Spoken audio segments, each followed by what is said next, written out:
Você já viveu um tempo em que parecia que Deus estava em silêncio? Quando tudo ao seu redor desmoronava, e você se perguntava: quem está no controle de tudo isso? Nos dias mais escuros da história de Israel, quando o povo se afastou de Deus, ele não os abandonou. Pelo contrário, Deus levantou líderes improváveis, pessoas comuns, com falhas reais, mas chamadas por ele para restaurar a ordem e conduzir o povo de volta ao caminho. Este é o tempo dos juízes. E talvez você esteja vivendo algo parecido hoje. Fique até o final, porque no último tópico, eu vou te desafiar com uma pergunta que pode mudar sua perspectiva. Antes de continuar, já deixa seu like aí embaixo, porque esse conteúdo foi feito com muito carinho para você, e cada like ajuda a levar essa mensagem adiante. Com a morte de Josué e dos anciãos, Israel ficou sem direção. Cada tribo seguia seu próprio rumo, o povo se misturava com os costumes pagãos ao redor. E, aos poucos, a fidelidade a Deus foi trocada por ídolos de madeira e pedra. Naqueles dias não havia rei em Israel, cada um fazia o que achava mais reto aos seus próprios olhos. Juízes 21 verso 25. Sem liderança espiritual, o povo caiu na apostasia, e com o pecado, veio a consequência: opressão, invasões, sofrimento. Mas quando eles clamavam, Deus ouvia. E, movido por sua misericórdia, ele levantava juízes, líderes que ninguém esperava. Quantas vezes nós repetimos esse ciclo? Caímos no erro, sofremos as consequências, clamamos por ajuda, e Deus responde. A diferença é que, para Israel, ele enviava juízes. E hoje, será que ele ainda age assim? O ciclo do pecado. Durante mais de 300 anos, o povo de Israel viveu em um ciclo repetitivo.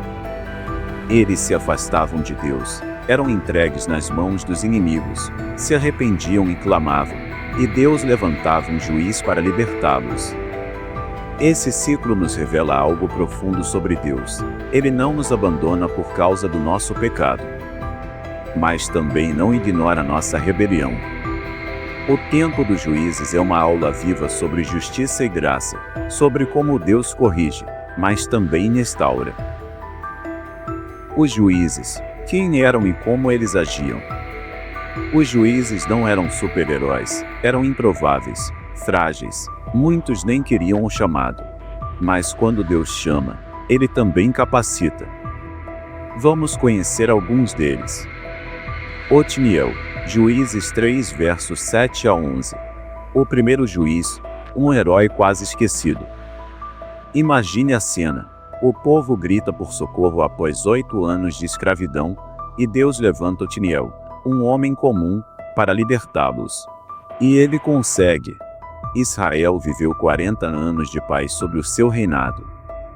Por que ninguém fala dele? Eude, Juízes 3 verso 12 a 31. Um homem canhoto, em uma sociedade que desprezava isso. Mas foi justamente essa característica que Deus usou para derrotar o rei Eglon com astúcia e coragem. Débora, Juízes 4 e 5. A única mulher juíza em um mundo de homens. Enquanto o general Baraque hesitava, Débora, uma mãe e profetisa, liderou Israel à vitória. Deus não se limita a gênero, ele usa quem está disposto.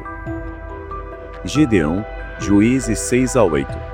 O fracote que duvidava de si mesmo. Ele escondia-se dos midianitas, mas Deus o chamou de homem valente.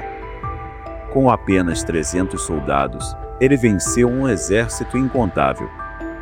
Moral da história? Deus não precisa do seu muito, só da sua disponibilidade.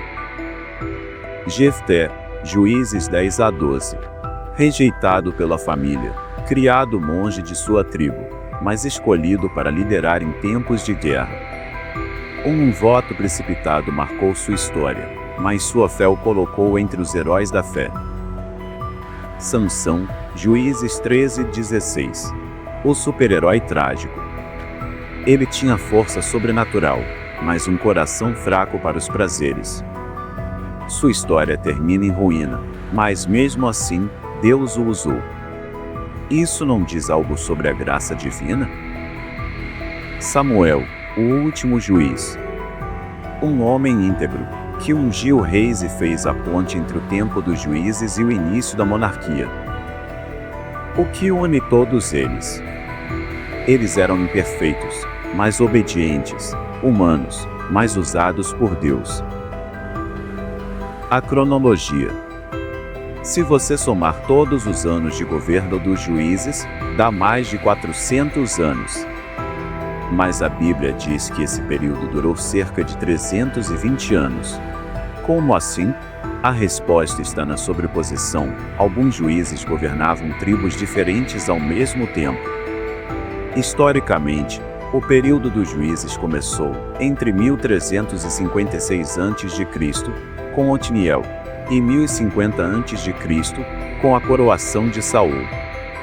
Nesse tempo, Israel foi oprimido por Moabitas, Midianitas, Amonitas, Filisteus. Mas Deus sempre teve uma resposta: seus juízes libertadores. Mesmo que algumas lideranças tenham se sobreposto ou acontecido em partes específicas do território, o plano de Deus nunca parou de se cumprir. Quando parecia que tudo estava perdido, Deus intervinha. Por que Deus nunca fica sem resposta para a dor do seu povo? O tempo dos juízes não é só história antiga, ele é um espelho do nosso tempo. Hoje também vemos apostasia, confusão, crise de liderança espiritual. Mas, assim como naquela época, Deus ainda levanta vozes. E talvez Ele esteja levantando você. Você que se acha fraco como Gideão. Você que foi rejeitado como Jefté. Você que caiu como Sansão. E você que sente o peso da responsabilidade como Samuel. Deus não procura os perfeitos, Ele procura os disponíveis. E quando você se entrega, Ele te usa de forma extraordinária. E agora, a pergunta que prometi no início: se Deus levantasse um juiz hoje, você estaria disposto a ser usado como eles foram? Pense nisso. O período dos juízes é mais do que uma fase da história de Israel. É um lembrete de que em tempos de crise, Deus levanta esperança, de que Ele nunca nos abandona, mesmo quando erramos, e de que se estamos dispostos a obedecer, Ele pode nos usar exatamente como somos. Se essa mensagem falou ao seu coração, compartilhe com alguém que precisa ouvir isso hoje. Comente aqui: você se identifica com algum desses juízes? Qual mais te marcou? E não esqueça de se inscrever, ativar o sininho e curtir o vídeo. Mais conteúdo bíblico como este vem por aí. Que Deus te abençoe.